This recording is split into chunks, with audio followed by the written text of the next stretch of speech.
Japan, an island country in East Asia located in the Northwest Pacific Ocean, has a land area of 145,936 square miles, roughly the size of Montana. Despite its relatively small size, Japan has a population roughly one-third of that of the US, with a GDP of $4.21 trillion. Japan's economy is the third largest in the world, only behind the US and China. But how did a country that was devastatingly hit by two powerful atomic bombs, losing 93% of its steel production, 80% of its ships, and over a quarter of its buildings, become the third largest economy in the world in a little over half a century? You see, in the mid-1800s, after years of being isolated from the rest of the world, Japan started to trade with the United States and European countries. It quickly adopted Western technologies, institutions, and ways of industrializing. By the early 20th century, Japan had modernized rapidly and became a powerful nation, engaging in regional conflicts and expanding its empire. This period of aggressive growth and militarization led to Japan playing a major role in World War II. Japan's participation in the war and its consequences dramatically changed its position in the world. The end of World War II marked a turning point. Japan had been devastated by two atomic bombs and had to start over. Despite these enormous losses, Japan's economy recovered remarkably. Some economists, like Milton Friedman, have even suggested that being completely devastated can be a strange kind of advantage for growth because it forces a nation to rebuild from scratch. This was similar to the Marshall Plan in Europe, where the United States helped European countries rebuild after the war. Speaking of the United States, in the years following World War II, the American Truman administration believed that making Japan stronger, freer, and more democratic would help stop the spread of communism in Asia and the Pacific. The US wanted to build a solid middle class and promote free market ideas in Japan. To help achieve this, the US gave Japan around $2 billion in aid, which would be about $20 billion today. This aid came at the same time as the Korean War, during which Japan started to boost its manufacturing by supplying American troops with weapons and machinery. Over the next 20 years, Japanese companies began importing technologies from other countries and improving them. This marked the beginning of what is known as Japan's economic miracle period, characterized by rapid export-led growth. Business-friendly policies, such as low interest rates and tax rates, also helped Japanese businesses flourish. With better technologies and plenty of financial support, Japan began to catch up with Western economies. Japanese companies started producing some of the most innovative products in the world, including the Walkman, the CD player, and the bullet train. By the 1980s, Japan accounted for about 10% of the world's exports. Their advanced manufacturing processes gave Japan a competitive edge, making their products both affordable and high quality. As productivity soared, Japan quickly became one of the largest economies in the world. Many economists were so optimistic about Japan's growth that they predicted it would soon become the world's leading economic superpower. During the 1980s, Japan's economy was booming, and Tokyo was emerging as a major global financial center. However, the 1990s brought economic troubles. Japan entered a period known as the Lost Decade, where the economy stagnated and prices fell. You see, by 1990, Japan's GDP had reached about $3.2 trillion, surpassing the GDPs of the United Kingdom and France combined. Unfortunately, this figure remained roughly the same for the next 30 years. During this 30 years period, Japan faced three major economic problems: debt, deflation, and an aging population. The effects of these issues were felt across various sectors. For instance, Japan's GDP growth slowed significantly. In the 1980s, Japan's GDP growth rate averaged around 4 to 5% per year. However, during the 1990s and 2000s, this rate dropped to about 1 to 2% per year. Unemployment rates also rose, reaching a peak of 5.5% in 2002, which, although lower than in many Western countries, was high for Japan's standards. Moreover, the country faced significant fiscal challenges. Japan's national debt soared, reaching over 230% of its GDP by the early 2010s, the highest ratio among developed nations. This high debt level made it difficult for the government to implement effective fiscal policies to combat deflation and stimulate growth. Japan's economic troubles in the 1990s reached a peak with the 1998 financial crash. This crisis forced the Japanese central bank to step in and bail out the banking sector to avoid a complete financial meltdown and stabilize the economy. Despite this massive intervention, Japan continued to experience deflation, which persisted into the 2000s.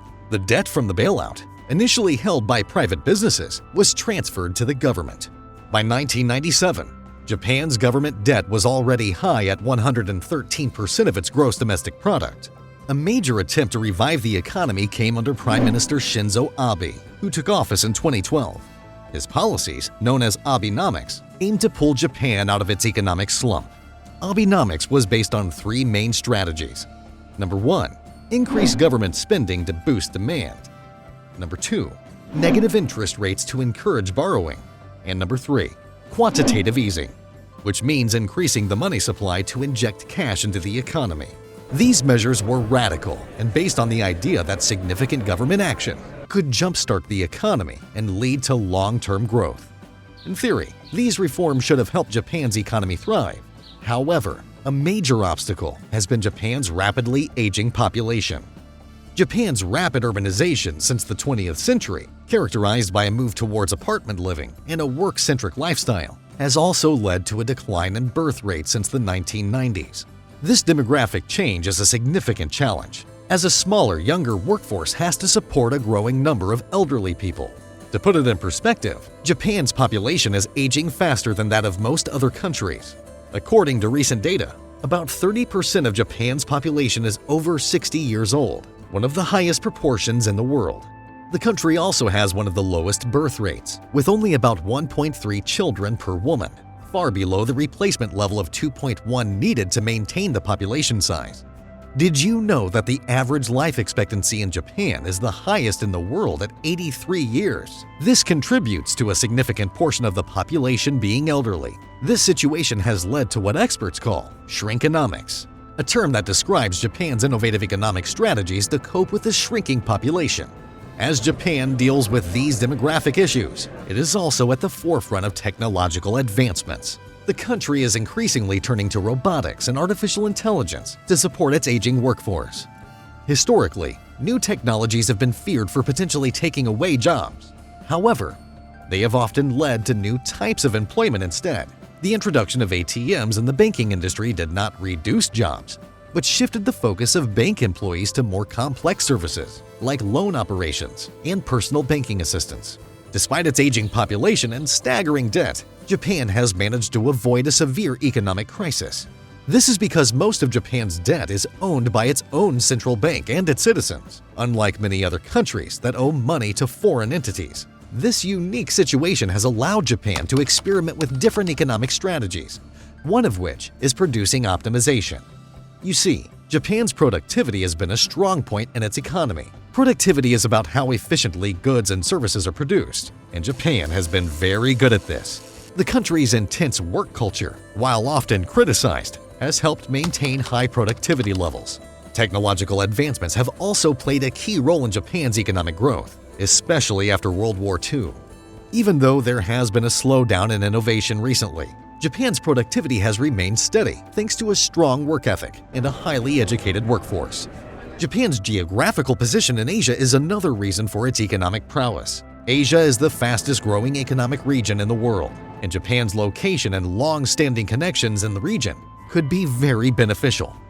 About 55% of Japan's exports go to other Asian countries, and Japanese businesses are well placed to meet the needs of a growing middle class in these areas. But what does this economic growth mean for an ordinary Japanese? Surprisingly, for the Japanese, life is about much more than just money. They place a high value on their way of life, their communities, and their traditions. These aspects of life bring happiness and fulfillment that can't be measured in money. Even though Japan's economy might not grow as quickly as it used to, the country ensures a high standard of living through excellent public services, healthcare, and education. Japan's healthcare system is one of the best in the world, and the country has a life expectancy of about 84 years, which is one of the highest globally. In education, Japan consistently ranks highly in international assessments, ensuring that its citizens are well educated and prepared for the future. Japan is also a leader in sustainable living and environmental conservation. The country has made significant efforts to be eco-friendly, like promoting energy-efficient technologies and sustainable practices. For example, Japan's recycling rate is around 20%, which is higher than the global average. These efforts are not just about protecting the environment, they are about creating a society that can withstand future challenges and continue to thrive. So, Japan is a fascinating case in the world economy. It rose quickly to become a leading global power and then faced a decline, all without having a lot of natural resources. Many of today's largest economies, like those of the United States and Saudi Arabia, built their wealth on resources like oil. In contrast, Japan's growth was largely independent of other countries and their resources. Do you think that with the economic reforms and strategies Japan is employing, it will surpass the US to become the largest economy in the world over the next decade? Let us know what you think in the comments below. In the meantime, hit that subscribe button and ring the notification bell. Until next time, thank you for staying with us until the end.